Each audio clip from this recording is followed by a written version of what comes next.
ایک صاحب آئے, پرانا قصہ ہو گیا, نہیں پتا چلے گا ان کو کہ میری بات ہو رہی ہے, کہ جی میرا داماد میں یہ خرابی, یہ خرابی, یہ خرابی, وہ خرابی. میں نے کہا اتنی خرابی ہے ایک بندے میں, تو آپ نے اس سے علیحدگی کیوں نہیں لی؟ تو کہنے لگے کہ میں نے سوچا دل کس کے ہاتھ میں ہے. منہ سے بول لو نا, اللہ کی. اللہ جب چاہے گا دل تبدیل کر لے گا.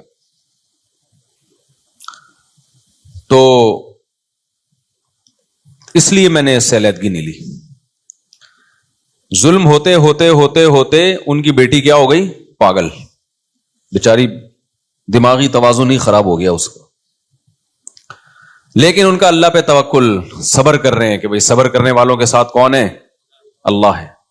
اللہ صبر کرنے والوں کے ساتھ. تو یہ مطلب صبر کا نہیں ہے میرے بھائی. لوگ اپنی زندگیاں برباد کر دیتے ہیں کہ ہم صبر کریں گے, صبر کریں گے, صبر کریں گے.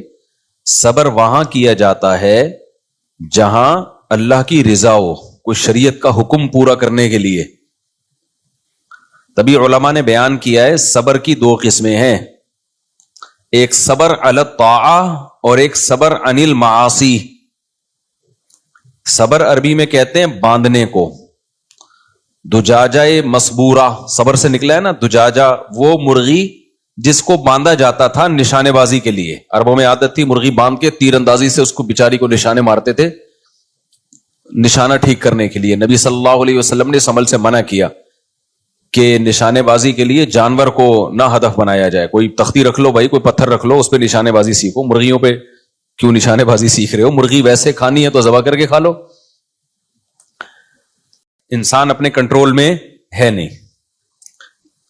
امریکہ کے آپ نے قصے تو سنے ہوں گے نا, ابھی بلاگ میں آپ دیکھ رہے ہوں گے, بہت سارے قصے ہم وہاں بھی نہیں بتاتے, ادھر آ کے پھر بتاتے ہیں. وہاں ایک ڈاکٹر نے مجھے بتایا کہ گورے ٹینشن فری زندگی گزارتے ہیں نا, تو وہ ٹینشن فری, اتنے ٹینشن فری ہو گئے ہیں کہ ان کو پین کلر بہت ہائی ڈوز دینا پڑتی ہے. تھوڑا سا بھی درد ان سے برداشت نہیں ہوتا, کیونکہ ان ملکوں میں درد ختم ہو گیا ہے. یعنی محلے پڑوس میں بھی آپ جاؤ گے نا, یہ امریکن بیٹھے ہوئے آپ کے سامنے, ان سے پوچھ لینا, تو پن ڈراپ سائلنٹ ہوتا ہے نا, یعنی سوئی بھی گرے تو اس کی آواز آتی ہے. ایسا محلے میں خاموشی ہے. جیسے ہمارے قبرستان ہوتے ہیں نا, ایسے ان لوگوں کے ریزیڈینشل ایریا ہوتے ہیں. ایسا ہی ہے نا. ہمارے قبرستان میں کبھی آپ گئے, کوئی آواز آئی کسی قبر سے, اور بھائی کیا حال ہے مفتی صاحب, خیریت سے؟ کبھی سنا آپ نے؟ آئے گی تو مفتی صاحب لیٹے ہوئے ہوں گے وہاں پہ. ایسا ہی ہوگا نا.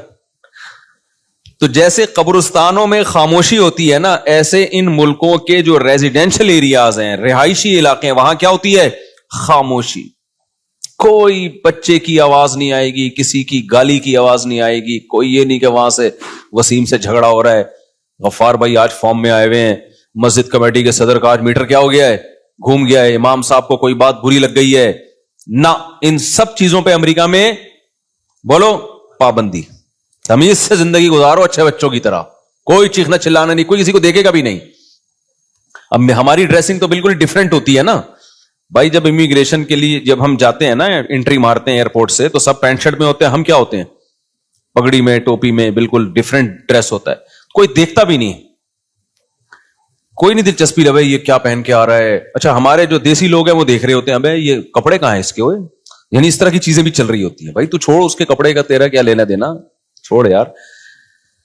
تو ایسی خاموشی جو ریزیڈینشل ایریاز ہیں, اتنی خاموشی کہ خاموش کونسلر صاحب سو رہے ہیں. یہ قصہ پھر نہیں زیادہ سناؤں گا میں, پھر وہ سمجھ جائیں گے کس کی بات ہو رہی ہے. خیر, کچھ قصے اتنے دلچسپ ہیں نا, سنا نہیں سکتا میں, کیونکہ وہ سمجھ جائیں گے کہ یہ ہماری بات ہو رہی ہے. تو ریزیڈینشل ایریا میں یہ واقعہ کیوں سنا رہا ہوں, یہ میں بھی بتاتا ہوں. یہ واقعہ برائے واقعہ نہیں ہے. اتنی خاموشی, اتنی خاموشی, اتنی خاموشی, جب آپ جاؤ آپ کو بہت ہی اچھا لگے گا. آپ بولو گے کیا سکون کی جگہ ہے یار. 4-5 دن کے بعد آپ کی کھوپڑی آؤٹ ہونا شروع کہ بھائی یہ لوگ ہیں, قبرستان ہے, یہ پبلک ہے, یہ اتنا بھی نیک بننے کی ضرورت نہیں ہے نا. بہت زیادہ نیک بھی انسان ٹھیک نہیں ہوتا, تھوڑا تھوڑا آڑا ترشا ہونا چاہیے, یہ حقیقت ہے. دیکھو اس کی میں ایک مثال دیتا ہوں. اب آپ بولو گے یار بیان میں ہمیں مفتی صاحب الٹی الٹی باتیں بتا رہے ہیں. میں نارمل بنانا چاہ رہا ہوں آپ کو. نارمل آدمی ٹھیک ہوتا ہے.